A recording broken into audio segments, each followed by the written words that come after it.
Le Seigneur a dit, je bâtirai mon église. Il n'a pas dit, je vais construire mon église américaine, hindoue, chinoise, japonaise, africaine, allemande et française. Non, je veux bâtir mon église, pas l'église hindoue. Nous voulons l'église de Dieu. Nous ne nous intéressons pas à des édifices, des bâtiments, des propriétés garnies de beaux mobiliers. Nous voulons son église. Il nous faut payer un prix pour obtenir ce résultat. Il nous faut être d'abord débarrassé de toutes ces pratiques, de ces rites, de toutes ces traditions humaines, nous conformons à la parole de Dieu dans tous ses détails et non à des préceptes humains. Après beaucoup de nuits passées en prière, le Seigneur, par la suite, nous révéla son plan céleste. Ainsi, nous avons pu voir comment Dieu préparait des instruments semblables à Anne. Nous vîmes comment le Seigneur, en vue de ramener la gloire qui avait quitté son peuple, commence tout d'abord par préparer ces 4 instruments semblables à Anne, Samuel, David et Salomon, sans que nous y ayons pensé d'avance. Dieu commence à travailler aussi au milieu de nous, selon ces 4 principes. Nous avons vu dans nos précédentes méditations comment Dieu prépare ses instruments à l'image d'Anne pour amener sa gloire parmi son peuple. Au commencement, il n'en eut que quelques-uns d'entre nous qui se mirent à prier sérieusement, 2 ou 3.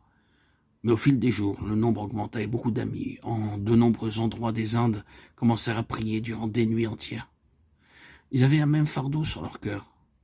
Ainsi Dieu commença une œuvre nouvelle un peu partout aux Indes, et ceci produisit en nous une faim, une soif pour la parole de Dieu. Chaque Bible disponible fut vendue aux Indes en ces jours-là. Tous les stocks de Bibles de la Société biblique aux Indes furent entièrement achetés par les Indiens en ce temps-là. Ceci se répéta par 3 fois, car beaucoup se mirent alors à étudier et à sonder les Écritures. En ce temps-là, au cours d'une réunion, le Seigneur nous donnait jusqu'à 75 versets bibliques par lesquels le Saint-Esprit attestait « Voyez ce que Dieu dit, voyez ce qu'il dit ». Beaucoup à ce moment-là furent assoiffés d'entendre ce que dit la voix de Dieu au travers de la parole de Dieu. Une nouvelle faim pour la parole de Dieu fut suscitée en beaucoup de parties des Indes en ces jours-là. Nous vîmes alors augmenter le nombre de gens qui avaient leur Bible avec eux, partout où ils allaient. À n'importe quel moment de la journée, lorsqu'ils avaient quelques instants de loisir, ils prenaient leur Bible, se mettaient à genoux, la lisaient et l'étudiaient. Ceci engendra en nous le désir de trouver et de découvrir quel était le plan de Dieu et la pensée de Dieu pour nous. Après quelque temps, cette prière s'éleva au milieu de nous. Oh Seigneur, révèle-nous quelle est notre part dans ton plan céleste.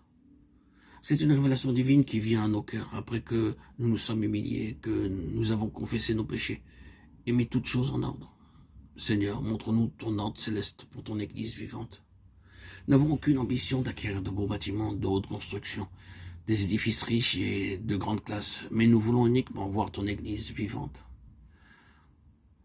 En ce temps-là, le Seigneur suscita de nombreuses églises aux Indes et au Pakistan, et maintenant notre fardeau, notre prière, c'est ô Seigneur, veuille faire une œuvre nouvelle en France, en Allemagne, en Angleterre et partout ailleurs, afin que nous sachions ce qu'est l'Église, l'habitation de Dieu, le vase de Dieu par lequel il veut déployer sa gloire, l'instrument de Dieu par lequel il veut manifester sa sagesse infiniment variée aux yeux des puissances célestes. Dieu ne recherche pas les multitudes, Dieu recherche l'Église. Notre prière, notre fardeau en ces jours, c'est « Ô Dieu, fais une œuvre nouvelle dans le monde entier ». Lorsqu'il y a une Église vivante, Dieu peut manifester sa gloire. À lui soit la gloire dans l'Église et en Jésus-Christ, dans toutes les générations, au siècle des siècles. Amen. Éphésiens 3, 21. C'est un grand privilège et un honneur de faire partie d'une telle Église.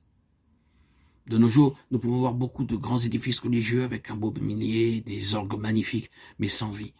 Je vous demande de prier pour que le Seigneur établisse son Église vivante en France, en Allemagne, en Hollande, en Belgique, en Suisse et partout. Ce n'est qu'alors seulement que vous verrez se manifester la maturité spirituelle parmi les croyants à cause de la plénitude de Dieu dans son Église. Il a tout mis sous ses pieds et il l'a donné pour chef suprême à l'Église, qui est son corps, la plénitude de celui qui remplit tout en tous. Éphésiens 1, 22, 23. En lui, tout l'édifice bien coordonné s'élève pour être un temple saint dans le Seigneur. En lui, vous êtes aussi édifiés pour être une habitation de Dieu en esprit. Éphésiens 2, 21, 22. La demeure éternelle de Dieu, c'est l'Église. Dans une Église vivante, il faut pouvoir y ressentir la présence de Dieu. Il faut y entendre la voix de Dieu. Il faut y connaître la pensée de Dieu. Y expérimenter la puissance de Dieu. Et il faut y comprendre le dessein de Dieu. Il faut aussi y jouir d'une véritable unité entre croyants. La sagesse infiniment variée de Dieu se manifestera à travers une telle Église.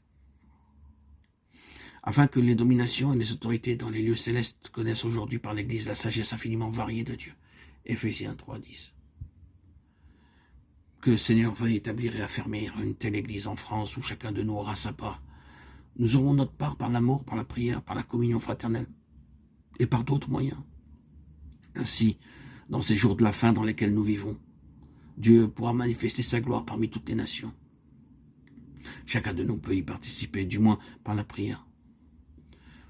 Nous avons vu aux Indes des gens qui étaient extrêmement stupides devenir cependant de puissants instruments de Dieu. C'est parce qu'ils savent comment prier, ils savent comment adorer, ils savent comment connaître et faire la volonté de Dieu. Ils savent ce qu'est l'Église, ils veulent vivre une vie de séparation pour lui. Ils veulent connaître la plénitude de Dieu pour son peuple. Veuille le Seigneur nous aider à devenir, nous aussi, de tels instruments pour lui-même.